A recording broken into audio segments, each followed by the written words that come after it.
Good day, everyone. Today we're diving into the fascinating world of English tenses. Now, I know what you're thinking. Tenses sounds about as exciting as watching paint dry, right? But trust me on this one. Tenses are like the secret source of language. They add flavor, clarity, and a whole lot of meaning to our sentences. Imagine trying to tell a story without using any tenses. It'd be like trying to bake a cake without a recipe, a complete disaster. Tenses tell us when things happen past, present, or future. They're the key to unlocking clear communication and avoiding misunderstandings. Think about it. If you tell someone, "I eat breakfast," it doesn't give them the full picture. Are you eating breakfast right now? Do you eat breakfast every day? See, tenses matter.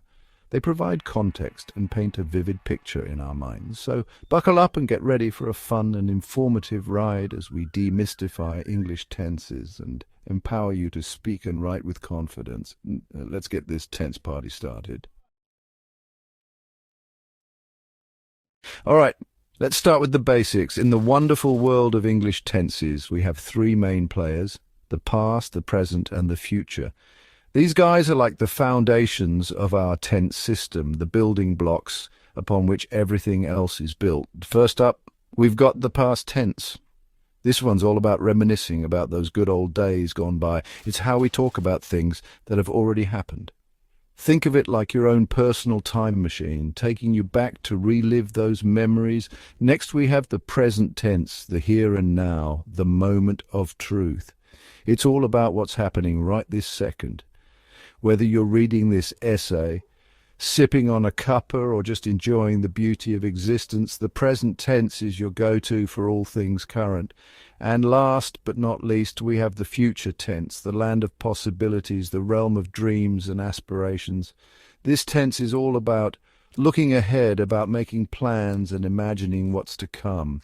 It's the language of hope, of anticipation, of all the amazing things that tomorrow might bring. Now that we've met the big three, let's talk about how they team up with other grammatical elements to create different tenses. First up, we've got the simplest of the bunch, the simple tenses. These are your bread and butter, your go-to tenses for everyday communication. The simple present tense is perfect for talking about habits, routines, and general truths. For example, I drink coffee every morning, or the earth revolves around the sun. See? Nice and straightforward. Then we have the simple past tense, which we use to talk about actions that started and finished in the past. It's all about those completed actions, those moments frozen in time. For instance, I walked to the park yesterday, or she baked a delicious cake, simple as that. And finally, we have the simple future tense, which is all about making predictions and expressing our intentions for the future. It's the language of planning, of looking ahead with hope and excitement. For example, I will call you tomorrow, or we will travel to Italy next year. Easy peasy. Hold on to your hats, folks, because things are about to get a little more interesting. Let's talk about the continuous tenses, also known as the progressive tenses. These bad boys are all about actions that happen over a period of time, actions that are ongoing or in progress. First up, we have the present continuous tense, which we use to describe actions that are happening right now as we speak. It's like taking a snapshot of a moment in time and capturing the action as it unfolds. For example, I am writing this essay right now, or the sun is shining brightly. Next, we have the past continuous tense, which is used to talk about actions that were in progress at a specific time in the past. It's like hitting rewind and watching a scene from the past unfold before your very eyes. For instance, I was cooking dinner when you called, or they were playing football in the park. And last but not least, we have the future continuous tense, which is used to describe actions that will be in progress at a specific time in the future. It's like fast-forwarding to a moment in the future and witnessing the action as it happens. For example, I will be flying to London tomorrow at this time, or they will be celebrating their anniversary next week. Section 5. Perfect tenses, bridging time gaps. Get ready to level up your grammar game because we're about to delve into the fascinating world of perfect tenses. These tenses are all about connecting the past to the present, about showing how actions from the past have relevance to the present moment. First on our list is the present perfect tense, which is used to talk about actions that happened at an unspecified time in the past. It's like saying, hey, this thing happened sometime before now, and it's still relevant today. For example, I have visited Paris twice, or she has finished her homework. Next, we have the past perfect tense, which is used to talk about an action that happened before another action in the past. It's like saying, this thing happened before that other thing happened. For instance, I had already eaten dinner when my friend arrived, or they had finished the project before the deadline. And last but not least, we have the future perfect tense, which is used to talk about an action that will be completed before a specific time in the future. It's like saying this thing will be done and dusted by this particular time in the future. For example, I will have finished writing this essay by tomorrow morning, or they will have arrived at their destination by this time next week.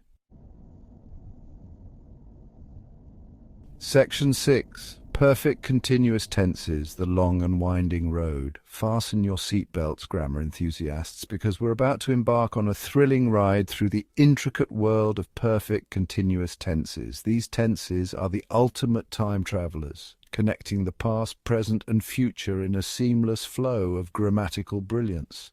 First up, we have the present perfect continuous tense, which is used to talk about actions that started in the past and are still continuing in the present. It's like saying, this action has been going on for a while and it's still going strong. For example, I have been studying English for 3 years, or she has been playing the piano since she was a child. Next, we have the past perfect continuous tense, which is used to talk about an action that was ongoing in the past before another action in the past. It's like saying this action was happening continuously before something else interrupted it. For instance, I had been waiting for an hour when the bus finally arrived. Or they had been dating for 2 years before they got married. And last but not least, we have the future perfect continuous tense, which is used to talk about an action that will continue up until a specific point in the future. It's like saying this action will have been happening for a certain amount of time by a specific point in the future. For example, by next month, I will have been living in Australia for a year, or by the time they finish the race, they will have been running for 3 hours straight. Section 7. Tenses in action, real-world examples.